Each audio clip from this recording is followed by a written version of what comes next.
from infinitely variety of sources here, there, and everywhere.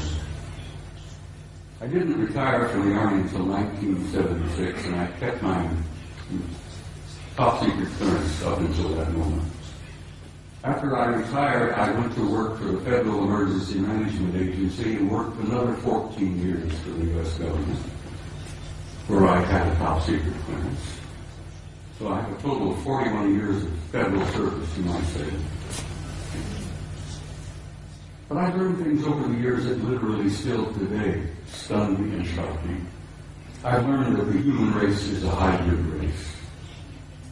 I've learned that we are not merely alone. We have never been alone. We have had an intimate interrelationship with advanced extraterrestrial intelligence from the beginning of our history. And let me tell you that that intimate interrelationship is still going on. There's one race in particular apparently re-engineered us as a species about 200,000 years ago. What we are here today is what we call Homo sapiens sapiens. You're an engineered creature. Your genetics has been manipulated. You're not the same that you were, and you are not the same of what your children and grandchildren and great-grandchildren will be in the next 100 years. The human race is going through a transition. And it's more than a transition. It's what I've learned to be a transcendent transformation into a new race, into a new future. And your descendants will be as different from what you are here today as what you are from old Australopithecus 500,000 years ago. It's not something to be afraid of. Something to look forward to. You're growing, you're developing, you're becoming a new race, you're becoming a new species. Your grandchildren, your great-grandchildren, and your descendants on in the next century or two have destiny in the stars. Don't you doubt that for a minute. This species, this race, this troublesome bunch of monkeys has a destiny in the stars. And we are a part of this infinite universe filled with intelligent life. And we have been from the beginning, but we're only now beginning to wake up and see it. Only now are we beginning to open our eyes and listen with our ears and look out there and say, all right, where have I been? What am I now? Where am I going? As I said, your destiny is in the stars. Your generations to come, your descendants, your grandchildren, great-grandchildren, will go out there and they will claim their rightful place. And the universe filled with intelligent life. Your place out there belongs to you. You have a right to that, and you will claim it. There is so much to talk about. I've got some slides I have to share. Would you gentlemen please put the first picture up on the screen? I'm being assisted by some very wonderful people back behind the scene here. I like to start with a shot like this. Pictures of this nature are sort of inspiring. It gives you a glimpse of the community that you are a part of. A little glimpse of the stars out there, the nebulae. That's where you're from, and that's where you're going home again to. That's where you belong. Next picture, please. I love these. They're so beautiful. I have some of these on my wall. But they inspire me. I look at them and I have a sense of recognition that I've been there before. And I know that I'm going back.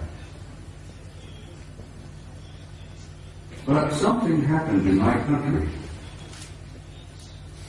over the last few years that I've been very, very troubled by. Just last week, the United States celebrated the 40th anniversary of putting a man on the moon.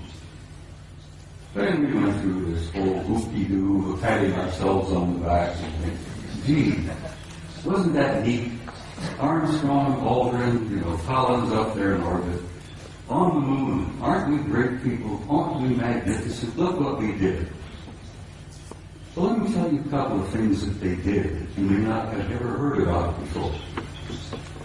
They took the few pictures they had it all televised, everybody, Walter Cronkite and all of them were looking out. Golly gee, isn't this great? Isn't this neat? You got a couple of guys on the moon.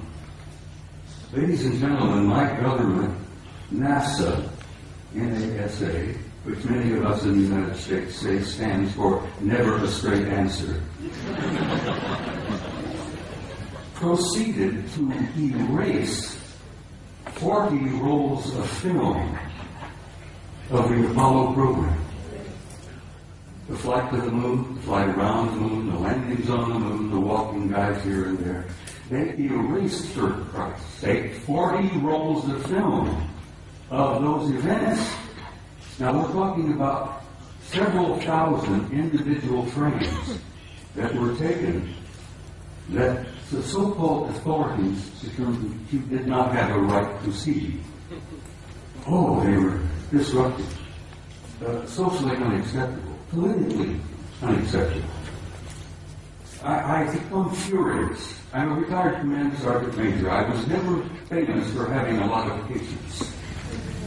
The idea when I found out that they had erased 40 rolls of film involving several thousand individual shots about what really happened up there, I became so furious that I could have punched the director of NASA in the nose. I try to be. I'm not a dangerous man. I like to tell people that, like Henry Higgins in My Fair Lady, I have the milk of human kindness by the quart in every vein. So I really am a gentle man. But I have the capability, the potential of being rather dangerous and violent.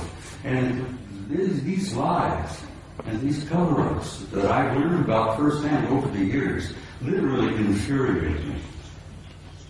And I hope it infuriates you, because these authorities, these nitwits in high positions of power, who are proceeding to spend all the money that the American people make for their own use, for their own private programs, and then lie through their teeth about what the truth really is. Well, thanks to the idea that there were a few employees in NASA 40 years ago, even today, there are some good people working there, decent people, honest people. I have some film that they preserved that was not destroyed. Gentlemen, put up the next picture for me.